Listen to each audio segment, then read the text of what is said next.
Hi friends, welcome back to YouTube channel. ಬನ್ನಿ ಹೀರೆಕಾಯಿಂದ ಒಂದು ಡಿಶನ್ನು ರೆಡಿ ಮಾಡೋಣ. ಅದಕ್ಕಿಂತ ಮುಂಚೆ ಹೀರೆಕಾಯಿಂದ ಏನೇನು ಪ್ರಯೋಜನ ಅಂತ ತಿಳ್ಕೊಂಡು ಬರೋಣ. ಹೀರೆಕಾಯಿ ಅತ್ಯಂತ ಪೌಷ್ಟಿಕಾಂಶಯುಕ್ತ ತರಕಾರಿಯಾಗಿದ್ದು ಕಡಿಮೆ ಕ್ಯಾಲೋರಿ, ಅಧಿಕ ನಾರಿನಾಂಶ ಮತ್ತು ನೀರಿನಂಶ ಹೊಂದಿದೆ. ಇದು ಜೀರ್ಣಕ್ರಿಯೆ ಸುಧಾರಿಸಲು, ತೂಕ ಇಳಿಕೆಗೆ, ಮಲಬದ್ಧತೆ ನಿವಾರಣೆಗೆ, ಮಧುಮೇಹ ನಿಯಂತ್ರಣಕ್ಕೆ ಮತ್ತು ಕಣ್ಣಿನ ದೃಷ್ಟಿ ಹೆಚ್ಚಿಸಲು ಸಹಕಾರಿಯಾಗಿದೆ. ಹೀರೆಕಾಯಿಯಲ್ಲಿ ವಿಟಮಿನ್ ಎ ಅಂಶ ಗಣನೀಯ ಪ್ರಮಾಣದಲ್ಲಿದೆ. ಹೀರೆಕಾಯಿಯಲ್ಲಿ ವಿಟಮಿನ್ ಸಿ, ಕಬ್ಬಿಣಾಂಶ, ಮ್ಯಾಗ್ನೀಷಿಯಂ ಮತ್ತು ವಿಟಮಿನ್ ಬಿ6 ನಂತಹ ಅವಶ್ಯಕ ಪೋಷಕಾಂಶಗಳನ್ನು ಒಳಗೊಂಡಿದೆ. ಬನ್ನಿ ಹಾಗಾದರೆ ಹೀರೆಕಾಯಿ ತೊಗರಿಬೇಳೆ ಗೊಜ್ಜನ್ನು ರೆಡಿ ಮಾಡೋಣ. ಮೊದಲಿಗೆ ಹೀರೆಕಾಯನ್ನು ಚೆನ್ನಾಗಿ ತೊಳೆದ್ಬಿಟ್ಟು ಈ ರೀತಿ ಅರ್ಧ ಕಟ್ ಮಾಡಿ ಮೇಲ್ಗಡೆ ಸಿಪ್ಪೆಯನ್ನು ಚೆನ್ನಾಗಿ ತೆಗಿಬೇಕಾಗತ್ತೆ.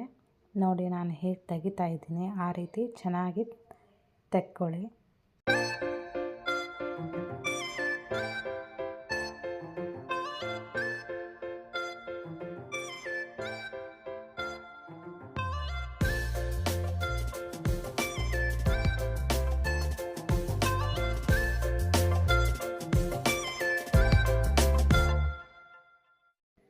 ಕೆಲವೊಂದು ಹೀರೆಕಾಯಿ ಕಹಿ ಇರುತ್ತೆ, ಅದಕ್ಕಾಗಿ ಸ್ವಲ್ಪ ಕಟ್ ಮಾಡಿ ತಿಂದು ನೋಡಿ. ಕಹಿ ಇದ್ದರೆ ಮಾಡೋಕ್ಕೆ ಹೋಗಬೇಡಿ, ಪಲ್ಯ ಚೆನ್ನಾಗಾಗಲ್ಲ. ಕಹಿ ಇಲ್ಲದೆ ಇದ್ದರೆ ಈ ರೀತಿ ಚೆನ್ನಾಗಿ ಕಟ್ ಮಾಡಿಕೊಂಡು ಯೂಸ್ ಮಾಡಬೇಕಾಗತ್ತೆ. ಹೀರೆಕಾಯಿನ ಈ ರೀತಿ ಕಟ್ ಮಾಡಿ ಸೈಡಿಗೆ ಎತ್ತಿಡಿ. ಅಷ್ಟರಲ್ಲೇ ನಾವು ಬೇಳೆಯನ್ನು ಬೇಯಿಸ್ಕೊಳ್ಳೋಣ. ಮೊದಲಿಗೆ ಸ್ವಲ್ಪ ಬೇಳೆಯನ್ನು ಕುಕ್ಕರಲ್ಲಿ ಹಾಕ್ಬಿಟ್ಟು ಚೆನ್ನಾಗಿ ತೊಳಿಬೇಕಾಗತ್ತೆ. ತೊಳೆದ್ಬಿಟ್ಟು 2-3 ಸತಿ ಹಾಕಿ ತೊಳಿರಿ. ತೊಳೆದಾದ ನಂತರ ಕುಕ್ಕರ್ ಲಿಡ್ಡನ್ನು ಕ್ಲೋಸ್ ಮಾಡಿ ಬೇಯಕ್ಕಿಡಿ.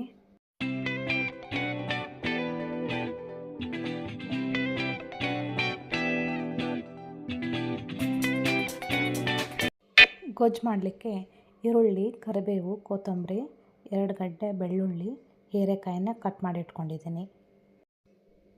ಅಷ್ಟರಲ್ಲೇ ನಮ್ಮ ಬೇಳೆ ಕೂಡ ಚೆನ್ನಾಗಿ ಬೆಂದಿದೆ. ನೋಡಿ ಈ ರೀತಿ ಚೆನ್ನಾಗಿ ಬೇಯಬೇಕು. ಒಂದು ಬಾಣಲೆಯಲ್ಲಿ ಎಣ್ಣೆಯನ್ನು ಹಾಕಿಬಿಟ್ಟು ಬಿಸಿ ಮಾಡಲಿಕ್ಕೆ ಇಟ್ಟಿದ್ದೀನಿ. ಆ ಎಣ್ಣೆ ಕಾದ ನಂತರ ಸಾಸಿವೆ, ಜೀರಿಗೆ ಹಾಕ್ತಾಯಿದ್ದೀನಿ. ನಂತರ ಅದಕ್ಕೆ ಜಜ್ಜಿ ಇಟ್ಕೊಂಡಿರುವಂತಹ ಬೆಳ್ಳುಳ್ಳಿ ಹೆಸಳನ್ನು ಹಾಕ್ತಾಯಿದ್ದೀನಿ. ಹಾಕಿದ ಮೇಲೆ ಕರಿಬೇವನ್ನು ಹಾಕ್ತಾಯಿದ್ದೀನಿ. ನಂತರ ಈರುಳ್ಳಿಯನ್ನು ಹಾಕ್ತಾಯಿದ್ದೀನಿ. ಎಲ್ಲವನ್ನು ಹಾಕಿಬಿಟ್ಟು ಚೆನ್ನಾಗಿ ಫ್ರೈ ಮಾಡ್ಕೊಳ್ಳಿ. ಫ್ರೈ ಆದಮೇಲೆ ಹೀರೆಕಾಯಿಯನ್ನು ಹಾಕ್ತಾಯಿದ್ದೀನಿ. ಅದನ್ನು ಕೂಡ ಎಣ್ಣೆಯಲ್ಲಿ ಚೆನ್ನಾಗಿ ಫ್ರೈ ಮಾಡ್ಕೊಳ್ಳಿ.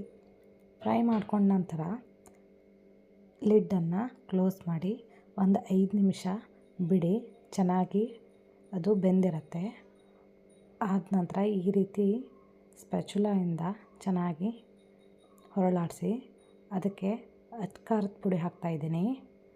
ಗರಂ ಮಸಾಲ ಸ್ವಲ್ಪ ಹಾಕ್ತಾಯಿದ್ದೀನಿ. ಸಾಂಬಾರು ಪೌಡ್ರ್ ಕೂಡ ಸ್ವಲ್ಪ ಹಾಕ್ತಾಯಿದ್ದೀನಿ. ಸ್ವಲ್ಪ ಜೀರಾ ಪೌಡ್ರನ್ನು ಹಾಕ್ತಾಯಿದ್ದೀನಿ. ಎಲ್ಲವನ್ನು ಹಾಕಿಬಿಟ್ಟು ಚೆನ್ನಾಗಿ ಸ್ಪೂನಿಂದ ಅಥವಾ ಸ್ಪ್ಯಾಚುಲಾಯಿಂದ ಮಿಕ್ಸ್ ಮಾಡ್ಕೊಳ್ಳಿ.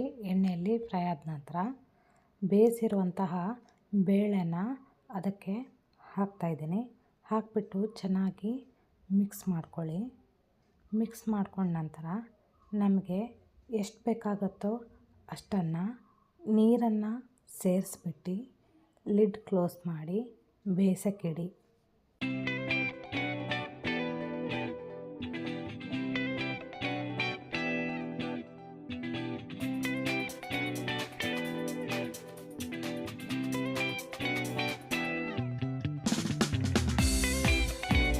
ರುಚಿಗೆ ತಕ್ಕಷ್ಟು ಉಪ್ಪನ್ನು ಹಾಕಿ, ಸ್ವಲ್ಪ ಅರಿಶಿನವನ್ನು ಹಾಕಿ, ರುಚಿಗೆ ತಕ್ಕಷ್ಟು ಬೆಲ್ಲವನ್ನು ಸೇರಿಸಿಬಿಟ್ಟು ಎಲ್ಲವನ್ನು ಮಿಕ್ಸ್ ಮಾಡಿ ಲಿಡ್ ಕ್ಲೋಸ್ ಮಾಡಿ ಬೇಯಿಸೋಕ್ಕೆ ಇಡಿ.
ನೋಡಿ, ರುಚಿಕರವಾದ ಆರೋಗ್ಯಕರವಾದ ಹೀರೆಕಾಯಿ ತೊಗರಿಬೇಳೆ ಗೊಜ್ಜು ರೆಡಿಯಾಗಿದೆ.